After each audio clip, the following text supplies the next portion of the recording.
tut camel rado tutti kav. Tahle píseň je psána z lásky k tobě, a tak si píšu text lásky, protože tě neustále mám v hlavě a mé srdce bije jen a jen pro tebe, lásko.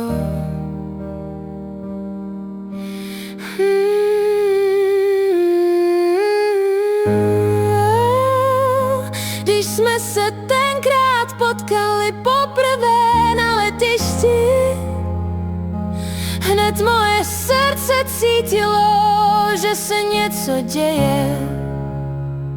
První pohled do tvých krásných očí, to byla ta jiskra, které se říká láska na první pohled. Srdce mi začalo být rychleji a svět se na chvíli zastavil, a tak si říkám, že tohle se může stát jen jednou.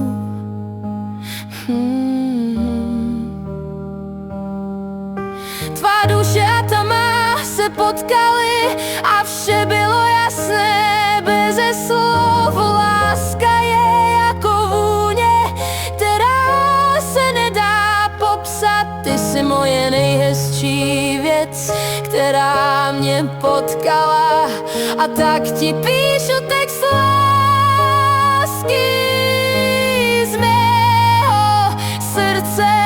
Ať už budeme kdekoliv, vždy tě budu milovat, lásko má.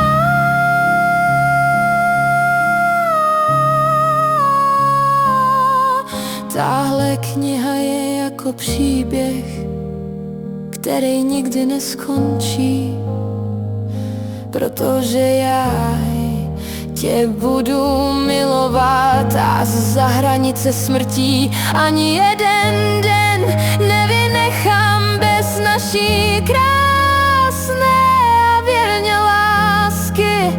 Miluju tě, tvá suky, navždy spolu budeme kráčet.